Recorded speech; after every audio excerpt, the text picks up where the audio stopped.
This is the organism that do not have the nucleus. What do you call that? Prokaryote. And prokaryote consists of two groups. What is the first one? Bacteria and archaea. Again, for this study in this place, we don't really able to see them because they are small, they are microorganisms.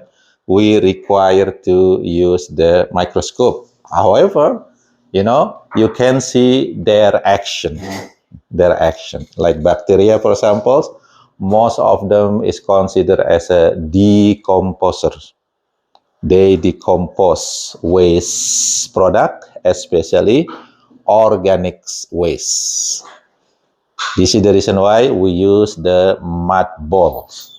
Mud balls mostly will consist of bacteria, some fungi that able to perform what we call the fermentation. That fermentation actually will kind of decompose the organic materials. It can clean the environment with that process. And again, this is the reason people here use the mud ball to clean the water from organic waste. It cannot be used for inorganic waste. Like heavy metal, for example, it cannot be cleaned by organism because they cannot decompose the inorganic. So that's for bacteria. Archaea is a group of, it's also known as bacteria, but they are living in a very extreme environment. Now, for this one, make sure you know what do you call the archaea that live in very salty environment?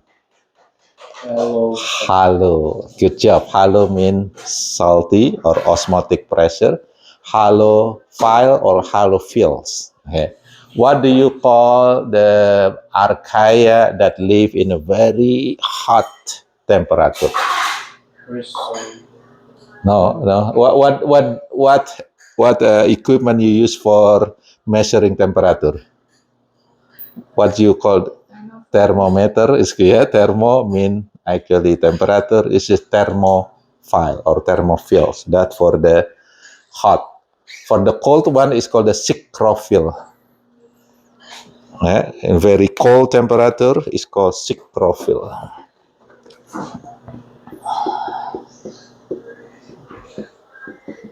Okay, so like that. Phils actually mean love. Psychro is mean cold. So you have halophils, psychrophils, thermophils. That's extreme. Okay, majority of them are free living. They do not cause disease. They are not parasite. But the first group, the bacteria, many of them are parasite. Okay. Now for the second group, the second biodiversity organism, what do you call them? Bacteria, archaea. We already done with the prokaryote. What is the next one? Eukaryote. Start with the most primitive eukaryote, which is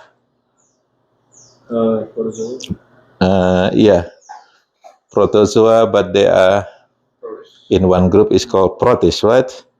Proprotist, and protist again divided into two biodiversity or two groups. If they look like plant, they're able to perform photosynthesis. They have chloroplast. They have cell wall. It is a group in algae. If it is look like animal, no chloroplast, no cell wall, they are heterotroph. It's gonna be called the protozoa, right? So algae and protozoa. Okay. Algae divided into four groups, right? If they move with flagella, they are called flagellate. Flagellates. If they move with cilia, it's called ciliate.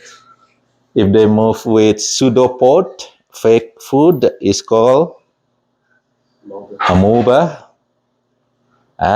If they don't have any motility structure, is called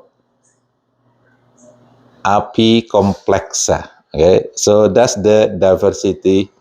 Oh, see, sorry. This is here because we're talking about motility structure. Okay, so it's flagella, cilia, amoeba, and apicomplexa. I put on the wrong place. Sorry. Therefore, I confused. How come algae move? Algae doesn't move. What? So for the algae, they divided based on color. Okay. If it is green, it's called chlorophyta or chlorophyte. If it is red, it's called rhodophyte. If it is brown, phyophyte. If it is golden brown or yellow golden color, is called a chrysophyte. Okay. Kelp, for example, kelp. If we see kelp in the beach, which class is that? Which group is that? Which phylum? No, kelp is brown. It's gonna be phyophyte. How about the one that used for making sushi? Seaweed, they are rhodophyte. Red. They are red. So red. Okay, so red is used for making the agar and also making the sushi wrap. Chlorophyte, they are green. Example, ulva, for example. They are also known as a sea lettuce. It look like lettuce. Okay, green lettuce. Okay, so that's for the biodiversity of the protists. Okay, do you have questions so far? Now, for the next one, what is after protists? Mycota, which is fungi, right? So, mycota, fungi. Okay.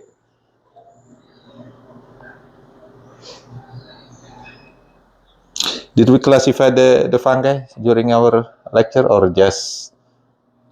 I think we did, but a lot earlier. Okay. So, in mycota, okay, just to make sure, mycota, their body is called mycelium. The body of fungi is called mycelium, which is consists of many hyphae. Okay, so hyphae. Okay, hyphae, and created that mycelium. Okay, now the hyphae, they carry the reproductive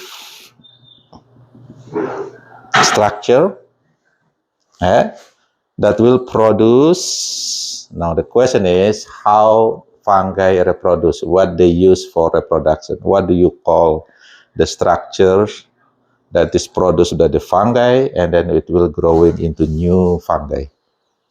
Spores. Good job. Spores. So they reproduce by spores. Okay, that's fungi. Okay, and there are two types of spores. If it is produced by the non-sexual hyphae, then the spore is called? No, the general name first. The general name first. If it is non-sexual spore, is called the asexual spores, right?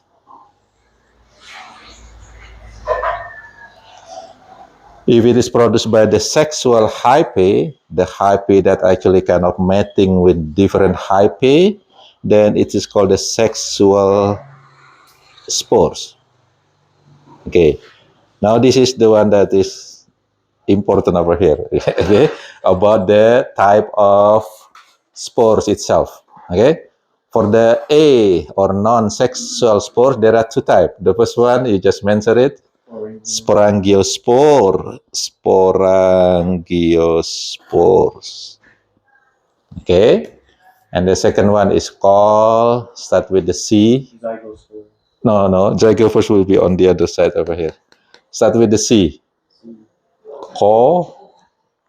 Conidia. Yeah, there are two types. There's another type of sexual spore. It's called the conidia. Okay, get it? Two asexual spores type. The sexual spore, there are three types. I'm gonna put it here. Okay, sexual spore. It has three types. The first one you just mentioned it. Zygospores. Zygospores. Okay. The second one, Basidiospore. I'm gonna put the last one because this is the most modern one. Basidiospore. Basidiospores. And this is the one that we see a lot, which is mushroom. They are produce basidiospore. What is the middle one? Start with A. Ascospores. Okay, ascospores. Okay, therefore, based on this sexual spore, the fungi divided into 4 phylum. What? This is kingdom, right? Kingdom fungi divided into 4 phyla. The first one is the phylum that produce the basidiospores plus the sporangiospore. The name is actually based on the name of the sexual spore. Now, what do you call? Can you guess what is the name of the phylum that produce the basidiospores? Look this one. This is mycotamine fungi. Then just adding that. Zygospore. Okay, what is this? Mycota. So zygomycota, right? That's the name of the phylum. The first one, the phylum name is Zygomycota, which is produce zygospore plus sporangiospore. Zygomycota. Okay, the second phylum, again, based on the name of the sexual spore. What is the name it's going to be? Ascomycota. Yes, that's not that difficult, right? It's telling you what is produced, which is produced ascospore plus conidia. Okay, they always produce sexual, non-sexual spore. Third phylum will be called Basidiomycota. Basidiomycota produce basidiospore plus conidia. The last one is the one that do not produce the sexual spores, or even sometimes do not produce any spores. They can do budding. What do you call that? Deuteromycota. You call that imperfect fungi. Deuteromycota. Okay, that's for the fungi. Again, the one that we see mostly mushroom, they are mostly in the type of Basidiomycota. In the phylum of Basidium, they are bigger fungi. Okay, many of here is actually small, but when they are combined together, you will be able to see, like mold, for example. Mold is actually a combination of many fungi at the same time. They create that. Colony is called the mold. Okay. You have questions so far for this? Now, continue.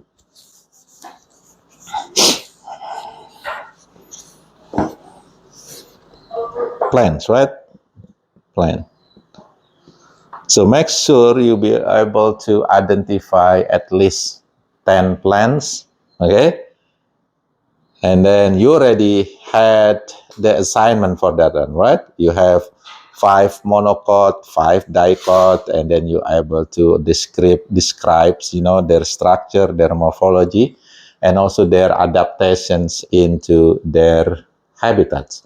Why they have colorful, for example, why the root is fibrous, for example, why the root is taproot.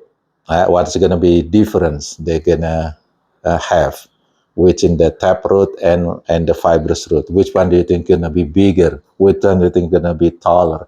So if you're able to identify 10 plants, okay, and then describe them and then put them in their adaptation with their habitat, you will be good.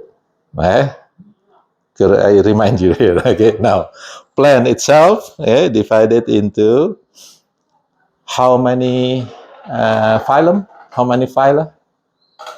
10. 10. Wow, that's a lot, right? 10. Yeah. We're gonna start, of course, with the most primitive one. 3 of these is very primitive. They are called non-vascular plants, which is bryophytes, right?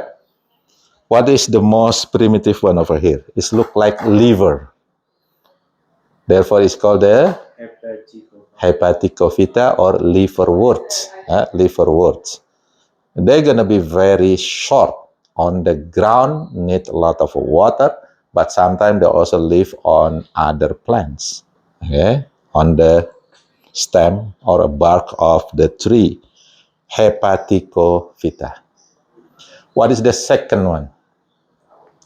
It looks like horn. Therefore, it's called the hornwort or Anthoceratophyta. Anthoceratophyta. Ceroto mean rhino, horn. What is the last one? Bryophyta, which is mosses. Mosses. And again, in this place, mostly you see the liverwort. You don't really see the Anthoceratophyta. I didn't find them. And maybe you also see some of the Bryophyta, especially when we going to the arenal forests. You know, when we're going to the bare land area on kind of, I thought we're going to be on the top of the mountain, but still, you know, just a rock and some, actually I see some of the bryophyte over there. Okay, Moses. Now the second group, 4 and 5 over here. This is the one that already have vascular, right? Therefore, they're gonna be a little bit taller. They have stem, they will have root, they will also have leaf. Get it? Because they already have what? Vascular vessel. But they do not have seed. No seed for this plant. Okay, therefore it's called a seedless vascular plant for number 4 and 5. Okay, what is the first one? It's called a Lycophyta. Lycophyta. And we see a lot actually the Selaginella. Selaginella is a Lycophyta. And we see some on the Monteverde forest. And then the last one, this is the one that's your presentation. Is that? Okay. What is number 5 over here? And we see one of them, prehistoric kind of plants that, alive during the dinosaurs time. What do you call them? Pterophyta. Pterophyta. Yeah. What is general name? What is American name? What is ferns? Fern. Okay. So this one is fern over here. Pterophyta. Fern. Most of the ferns, again, because they are still primitive, they need a lot of water, they need a lot of moist. So they will be present mostly in the moist area. Some of them, or many of them, actually also live on plants. Now, what do you call plant that live on plants, on other plants? Epiphyte. Epiphyte. Many of these ferns are epiphyte. Okay. Now, in the fern, okay, let's say the leaf is like this,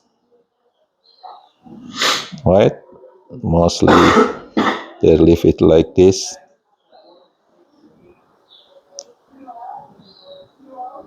Okay. Now, what do you call the leaf that together in one?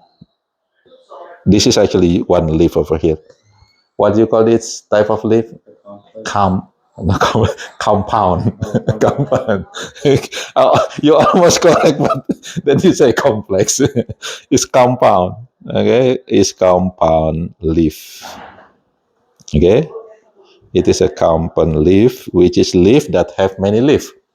Okay, so in one vein over here, they have many leaf.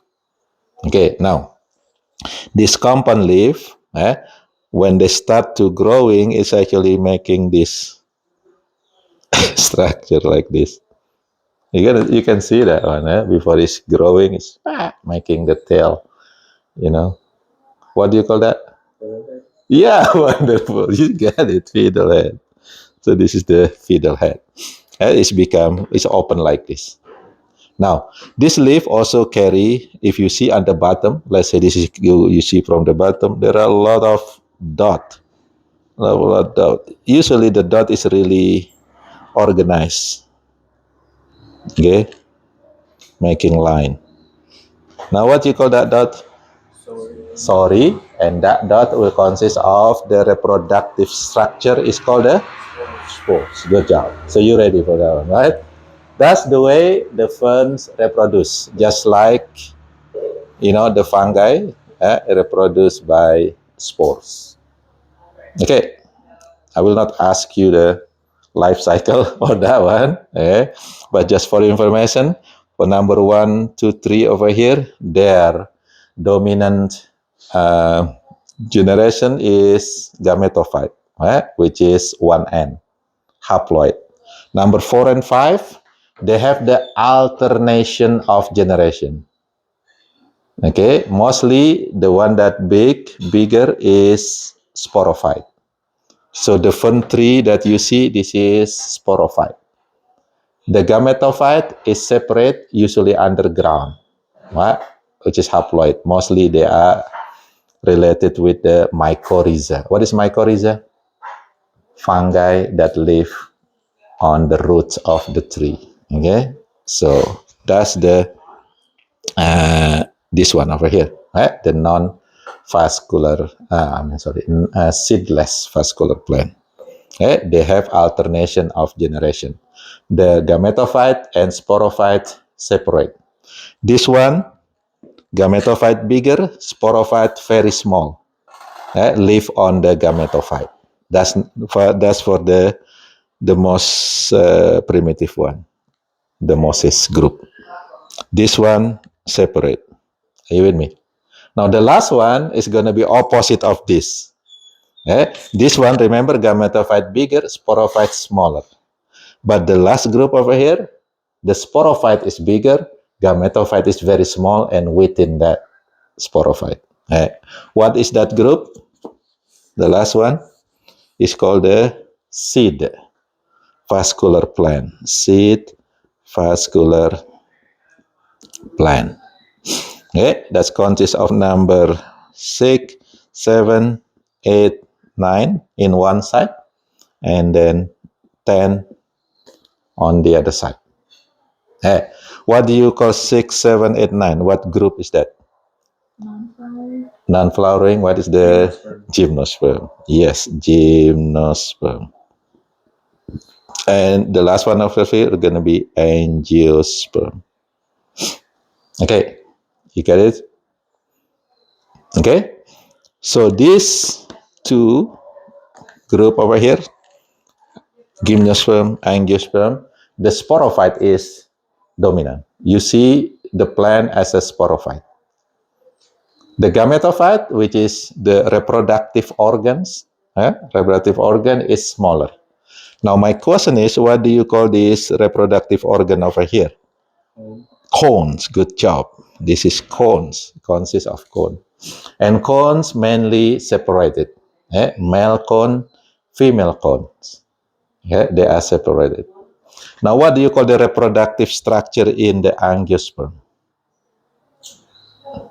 Flower. Flowers, good job. Flower. So flower, the other one is cone.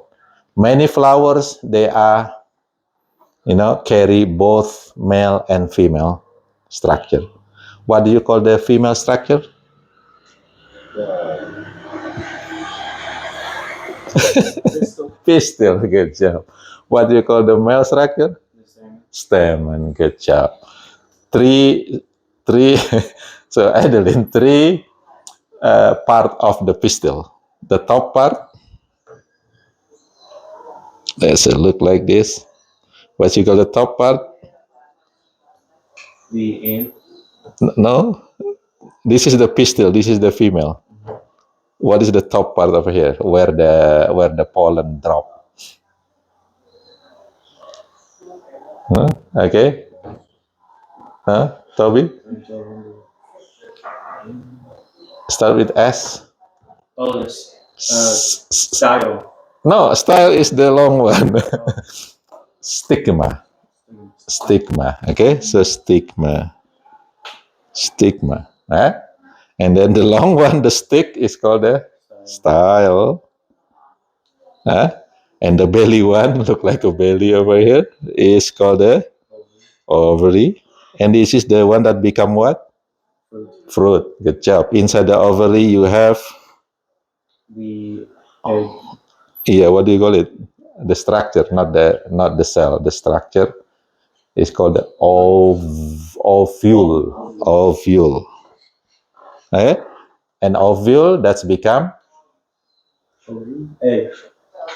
now ovule become See. seed. Remember, seed inside the fruit, right? Seed inside the fruit. So ovary become fruit, ovule becomes seed. Now, the male part, the stamen, consists of two parts. What do you call the one that carry pollen over here? Anther and Filament. filament. Anther and filament. Good job. Okay. Get it? Now, what is number 6 over here? The gymnosperm. The first phylum, the most primitive one, Conifer. Coniferophyta, conifer. This is including the pines, cedar, what else? Redwood, Spruce. spruce. That's in Coniferophyta. And again, this is the one that making the taiga, right? Taiga, mostly Coniferophyta.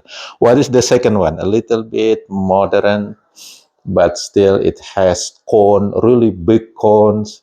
The plant is look like a palm tree. Cycadophyta, cycad, sometimes called the cycad, which is Cycadophyta. The female cone is really big. Okay. The next one, a little bit modern. The cone is actually very small, and then it will develop, the female cone later develop into seed, but it look like fruit. This is called the gnetophyta. Gnetophyta. The last one, this is only one species left in this last phyla or phylum. Anybody know? Gingophyta. Gingophyta. Only one species left for this one.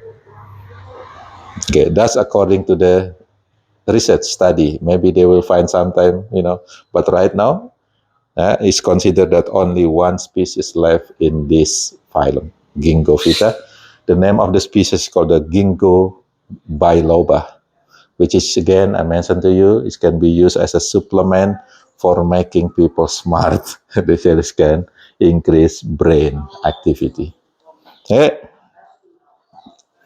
Number 10. Angiosperm only consists of one phylum. What do you call that phylum?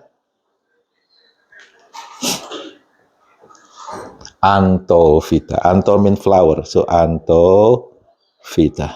This is flowering. Yeah. Again, I will not asking you the life cycles. Yeah, it's going to be complicated, and then we don't have really time to do that. But just remember, enter produce stamen. Stamen will stamen. What do you call it? Pollen. Okay, pollen will drop into the stigma and then making the seed and etc. Embryo. Okay. Now the way they're pollinate. Okay, which one only use wind? Gymnosperm. Gymnosperm. Which one use different type of pollination? Of course, angiosperm. Gonna be wind, pollinators, water. Okay. Okay.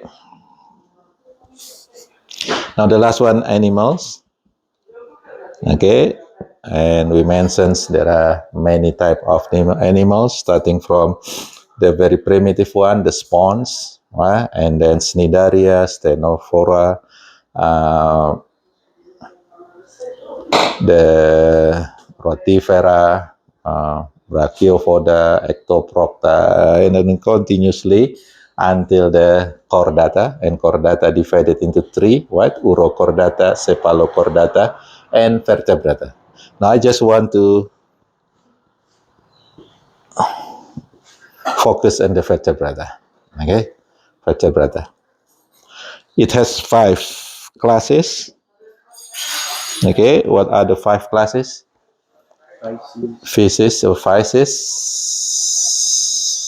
amphibian, reptile, apes, and the mammals. Okay, so fish, amphibian, reptile, bird, or aphis, and mammal. Okay, now we haven't talked about a little bit about the temperature, their body temperature, right? Which from these 5 group, which one their body temperature is actually regulated by the environment? It means that if the environment cold, their body temperature will be cold. It's called the ectothermic. So ectothermic.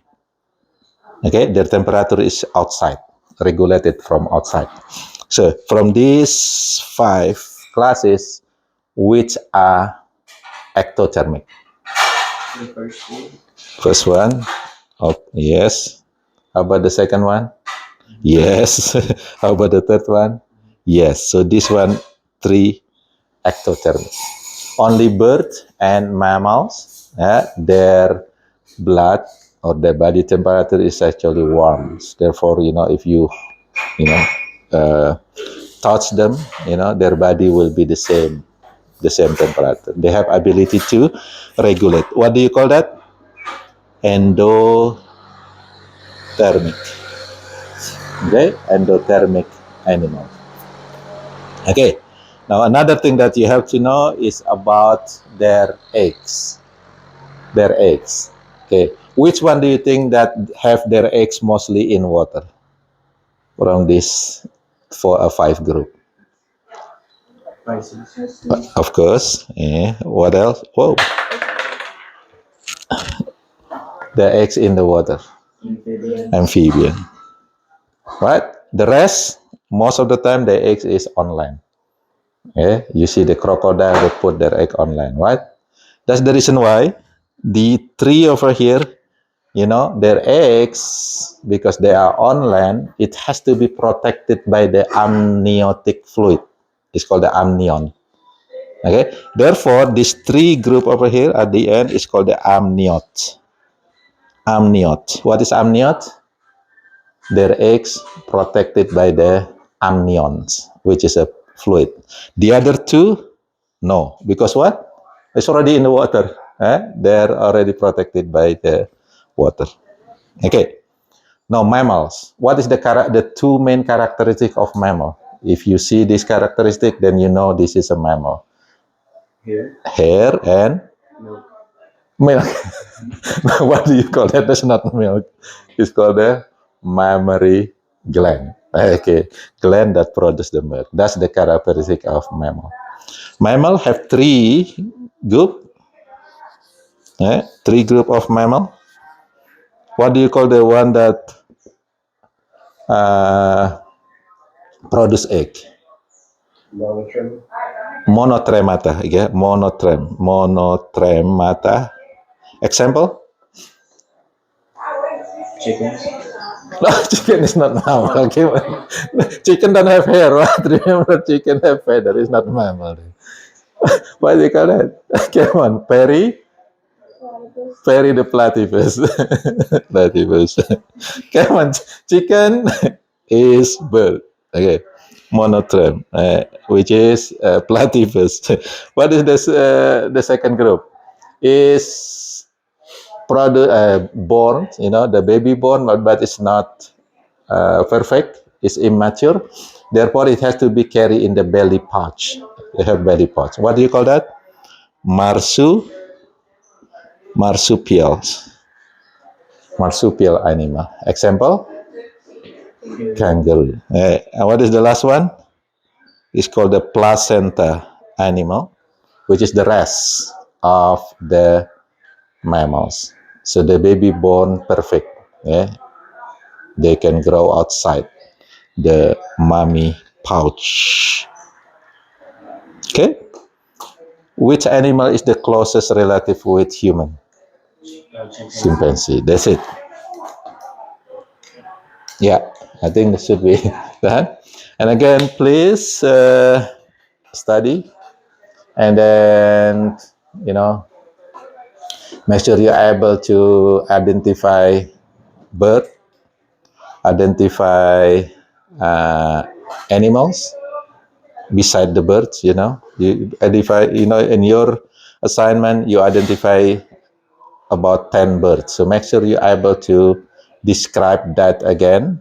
Okay, able to describe the color, the size, the adaptation, and then maybe all 10. So just make sure as many as possible. Try to, but it's not. I don't think it's that difficult if you really write down your assignment last time. You should be able to.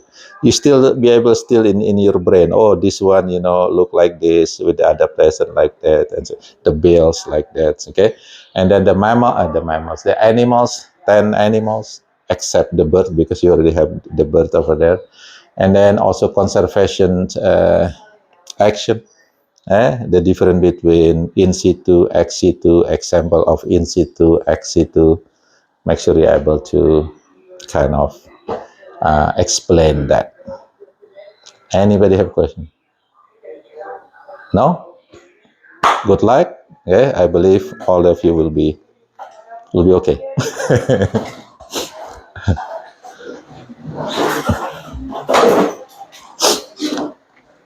Oh yeah, your last